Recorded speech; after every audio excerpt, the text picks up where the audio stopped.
bohong. Aku hanya memikirkan satu peraturan penting. Kenapa kau lakukan hari ini kalau kau bisa melakukannya besok? Few moments later.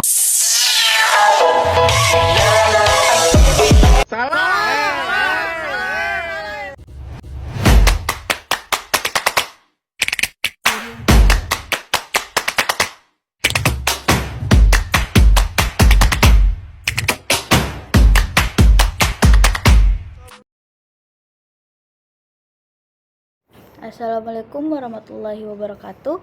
Salam sejahtera untuk kita semua. Perkenalkan, nama saya Nura Aprilianti. Kali ini saya akan memaparkan resume tentang materi pengantar komunikasi data multimedia.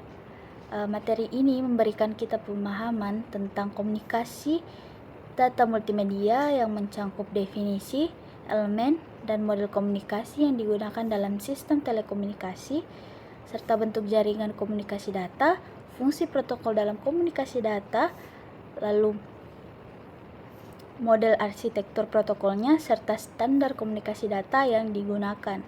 Tujuan utama pada materi ini adalah agar mahasiswa mengetahui dan memahami aspek-aspek fundamental dalam komunikasi data multimedia.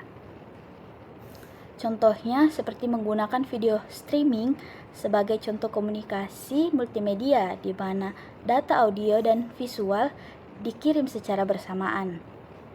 Contoh lainnya ialah aplikasi seperti Zoom ataupun Skype yang memungkinkan komunikasi video secara real time. Untuk subbab kedua, kita akan menjelaskan tentang model dan elemen komunikasi data multimedia dengan memperkenalkan blok diagram komunikasi data dan menjelaskan setiap elemen. Elemen tersebut mencakup sumber, pengirim, sistem transmisi, penerima, dan tujuan. Sumber ataupun source ialah tempat menghasilkan data untuk ditransmisikan. Contohnya ialah telepon ataupun PC. Selanjutnya ada pengirim atau transmitter. Ialah tempat mengkonversi data menjadi sinyal untuk transmisi. Selanjutnya ada sistem transmisi, yaitu transmission system. Ialah media yang menghubungkan sumber dengan tujuan. Lalu ada penerima atau receiver, yaitu tempat mengkonversi sinyal kembali menjadi data.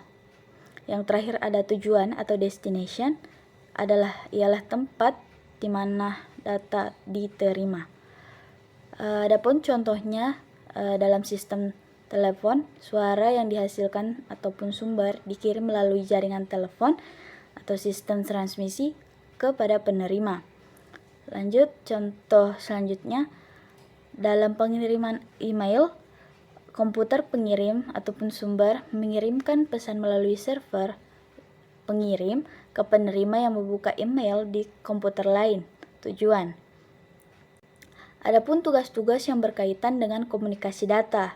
Yang pertama adalah Transmission System Utilization. Yang keempat ada Exchange Management yang berkaitan dengan cara pengaturan kerjasama antara dua pihak yang saling berkomunikasi. Yang kelima ada Error Detection and Correction yang berkaitan dengan cara mendeteksi bit yang error dan usaha mengkoreksi bit error tersebut menjadi bit yang benar. Selanjutnya ada Flow Control yang berkaitan dengan cara pengaturan pada sisi pengirim. Yang selanjutnya ada Addressing yang berkaitan dengan identifikasi perangkat komunikasi. Lalu ada Routing yang berkaitan dengan pembentukan rute melalui variasi path yang ada pada jaringan. Lalu ada recovery yang berkaitan dengan fungsi untuk mendapatkan kondisi sistem sebelum terjadi interupsi akibat sistem gagal. Lalu ada message formatting yaitu berkaitan dengan kesepakatan penggunaan kode biner yang sama dalam mengkonversi karakter atau data analog menjadi deretan bit. Lalu ada protection yang berkaitan dengan penjaminan data di mana data hanya diterima oleh penerima yang dimaksud, lalu ada di mana data tidak akan diubah pada saat melakukan proses transmisi, dan di mana data berasal dari pengirim yang sesungguhnya. Lalu yang terakhir ada sistem manajemen yang berkaitan dengan proses konfigurasi ataupun rekonfigurasi sistem. Untuk subbab 3, kita akan menjelaskan tentang data dan sinyal.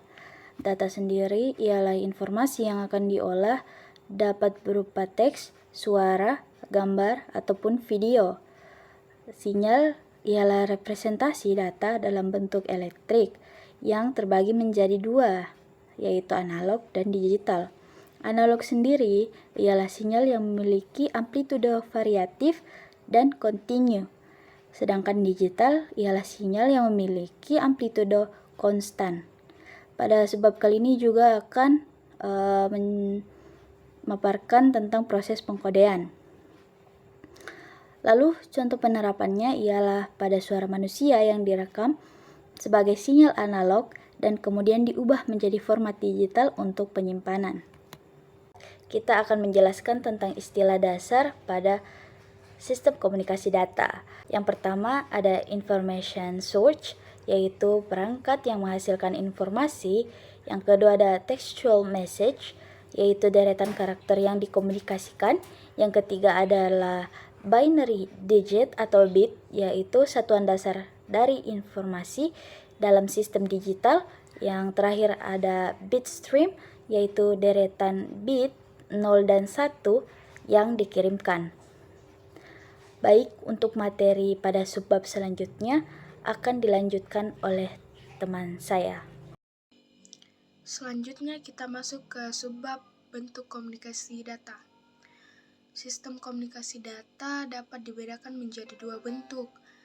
Yang pertama, offline communication data, yaitu data yang ditransmisikan tidak langsung diproses oleh CPU, tetapi dikumpulkan terlebih dahulu. Kemudian, online communication system, data yang dikirimkan langsung diterima oleh komputer pusat untuk diproses. Adapun bentuk-bentuk dari online communication system, yang pertama ada remote job entry system, merupakan data yang dikumpulkan terlebih dahulu dan kemudian diproses secara bersamaan oleh komputer pusat. Contohnya seperti ramalan cuaca. Next, time sharing system, yang memungkinkan beberapa pengguna menggunakan komputer secara bergantian dalam waktu yang cepat. Contohnya itu mainframe dan terminal.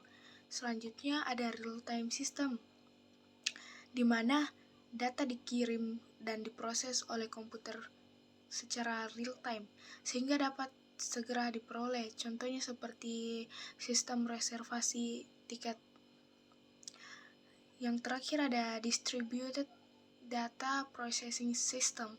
Sistem ini merupakan perkembangan dari time sharing system, di mana beberapa komputer independen dapat mengolah data secara mandiri, tapi tetap terhubung dalam satu sistem melalui jaringan. Selanjutnya kita akan masuk ke subbab yang membahas jaringan komunikasi data. Saat ini, komunikasi data dikenal dengan istilah jaringan atau network. Hal ini melibatkan komponen-komponen yang membentuk suatu sistem jaringan. Istilah komunikasi data dan jaringan juga sering digunakan secara bergantian untuk menyebut proses komunikasi data dalam sistem jaringan komputer. WAN atau Wide Area Network memiliki teknologinya sendiri. Yang pertama ada circuit switching, di mana data dikirim melalui jalur yang tetap dan dialihkan antar node atau stasiun sesuai rute yang ditentukan tanpa penundaan. Kemudian ada packet switching, di mana data dipecah menjadi paket kecil yang dikirim terpisah melalui berbagai node di jaringan sebelum dikumpulkan kembali ke tujuan. Selanjutnya kita akan masuk ke subbab yang membahas protokol dan arsitektur protokol. Protokol adalah kumpulan aturan yang mengatur komunikasi data. Protokol sendiri mendefinisikan apa yang dikomunikasikan, yaitu jenis data yang dikirimkan, kemudian bagaimana cara berkomunikasi, yaitu format dan struktur data, dan kapan data dikirimkan, waktu pengirim dan kecepatan. Selanjutnya, arsitektur protokol jaringan. Model arsitektur protokol ini dibagi menjadi lapisan-lapisan untuk menyederhanakan masalah komunikasi. Ada 2 model arsitektur protokol yang populer digunakan. Yang pertama ada model OSI atau Open System Interconnection. Model ini dibagi menjadi 7 lapisan. Ada application layer, presentation, session, transport, network, data link, dan physical. Application layer sendiri itu bertanggung jawab untuk menyediakan layanan jaringan kepada aplikasi yang dijalankan di perangkat pengguna seperti email, web browsing, dan lain-lain. Selanjutnya ada presentation layer atau lapisan presentasi yang mengelola bagaimana data disajikan, termasuk pengkodean, enkripsi, dan kompresi data. Kemudian ada session layer atau lapisan sesi yang mengatur sesi komunikasi antara 2 perangkat, memulai, mengolah, dan mengakhiri sesi tersebut. Selanjutnya ada lapisan transport layer atau lapisan transportasi yang bertanggung jawab untuk pengiriman data end-to-end, memastikan kendala, dan kontrol aliran data. Protokol utama di sini adalah Transmission Control Protocol. Kemudian ada network layer atau lapisan jaringan yang mengatur pengalamatan dan pengiriman paket data antar jaringan melalui rute yang optimal. Protokol yang sering digunakan adalah Internet Protocol. Kemudian ada data link atau lapisan tautan data yang mengelola transmisi data antar perangkat yang terhubung langsung dalam jaringan, serta deteksi dan koreksi kesalahan. Yang terakhir ada physical layer atau lapisan fisik yang berhubungan dengan media fisik transmisi data seperti kabel, sinyal listrik, atau gelombang radio.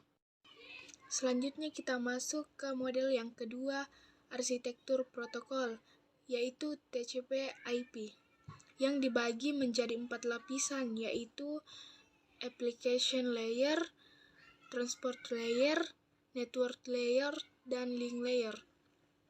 Application layer sama seperti pada model OSI, lapisan ini menangani aplikasi yang berinteraksi dengan jaringan, misalnya HTTP, FTP, DNS, dan lain-lain.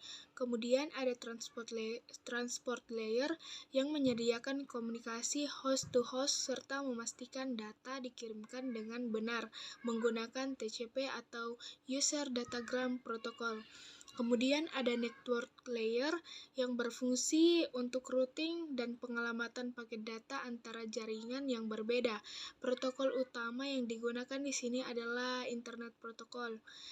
Yang terakhir ada link layer yang menyediakan metode untuk mengirimkan data antar perangkat dalam jaringan lokal, misalnya Ethernet, mirip dengan gabungan lapisan data link dan physical dalam model OSI.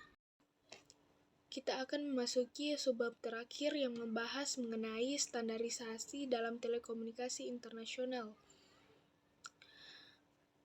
Subbab ini membahas mengenai pentingnya standarisasi dalam komunikasi telekomunikasi internasional. Standarisasi ini bertujuan untuk memastikan kompatibilitas antar berbagai sistem dan perangkat komunikasi di seluruh dunia, terlepas dari negara asal atau tujuannya. Materi ini menyebutkan ada 14 kelompok standarisasi yang direkomendasikan untuk memastikan keseragaman dalam sistem telekomunikasi, mulai dari operasi jaringan hingga aspek-aspek teknis seperti transmisi data dan sistem terbuka. Terdapat beberapa organisasi yang merekomendasikan standar internasional. Yang pertama ada International Telecommunication Union Telegraph and Telephone yang berfokus pada standarisasi telekomunikasi secara umum, termasuk jaringan telepon, data, dan lainnya. Kemudian ada ISO. Organisasi internasional ini mencakup berbagai bidang, termasuk teknologi informasi. Standar ISO yang relevan dengan komunikasi data adalah open system interconnection. Selanjutnya ada Internet Society, organisasi yang fokus pada pengembangan dan standarisasi internet, terutama protokol TCP/IP. Adapun tujuan dari standarisasi, yang pertama, kompatibilitas, yang memastikan perangkat dari berbagai produsen dapat saling berkomunikasi. Kemudian ada interoperabilitas, yang memungkinkan sistem yang berbeda dapat bekerja sama. Kemudian efisiensi, mengurangi biaya pengembangan dan pemeliharaan sistem. Kemudian kualitas, menjamin kualitas layanan komunikasi data.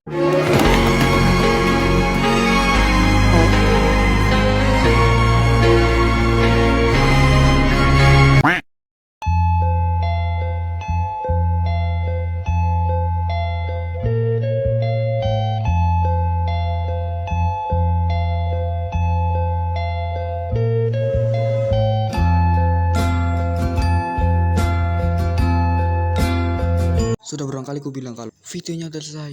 Lah udah selesai. Bye bye sepuh.